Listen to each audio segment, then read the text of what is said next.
Maayong adlaw sa tanan. Ubani ko ninyo, adto kita karon sa isa ka ilado nga liguanan nga gipanag-iyahan ni Ismael Libres Piquero. Ug nahimutang kini sa Sampagar, Damulog, Bukidnon. Ang Pawan Park mao ang first tourism spot in the municipality of Damulog.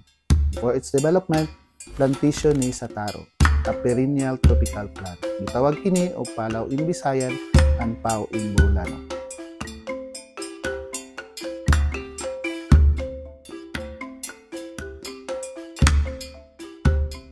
Kining pawan sa pagsugod ani ang tanom diri basakan o pispan o kining gitawag na og pau. Sa Bisaya palaw, sa Bulanon pau, sa English mo ng taro, giant taro. Unya amo ning gibuhatan og meaning na pawan, Piquero, agricultural, wildlife, and nature. Mo na yung gitawag mo na nahimong pawan. Ang kining pawan nagsugod ni atong tuig 2009. Nahimo ning pawan gumikan sa sugyot sa akong isa ka anak nga katong Ronel Piquero nga gusto niya nga makahimo og resort kay siya lakaw-lakaw man to siya. Sige man gyapon to siya og suri-suroy adventurous gyapon to siya.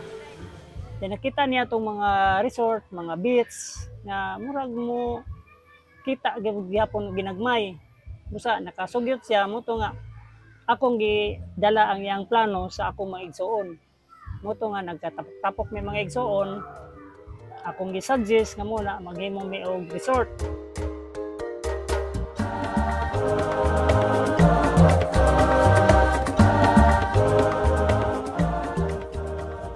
Ang Pawan Resort na ay tulo ka swimming pool. Ang isa para sa mga adults na ani sa 5 feet and 4 feet ang kalawom. Ang ikaduha para sa mga kids ug ang ikatulo para sa mga toddlers nga napalibutan sa mga kahoy. Diri sa wala na bahin naa pagyapon ang plantation sa pau, palaw o taro.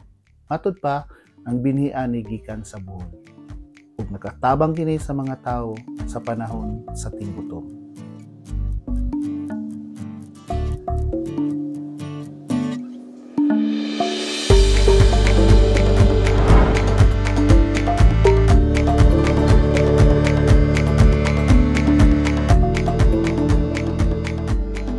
Sir, atong invite ang gusto mang bisita din kay nindot kay inyong lugar oh. Mag-invite ko sa gusto mo ani sa Pawan Resort ani nga ani mo open sa tanan bata tigulang bisan kinsa open dire walay gi didana mo dire. Mag-open mi alas 5 sa buntag, mag-close po mi alas 5 sa hapon. Salamat kayo sir. Sige, sir. Salamat sir. Salamat kayo sa imuhang pag-share sa Carlit Story, sa story sa Pawan.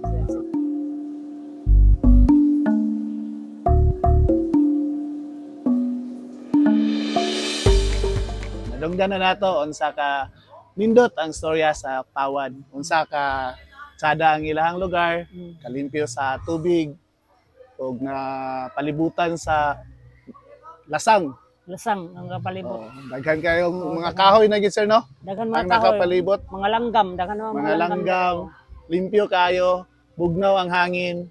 So kung gusto pa mo og daghan pa nga mga istorya, please follow ang among Facebook page o ang among IG account ug subscribe na sa among YouTube channel, Carlit's Stories. Ubani pa ko ninyo. Ta.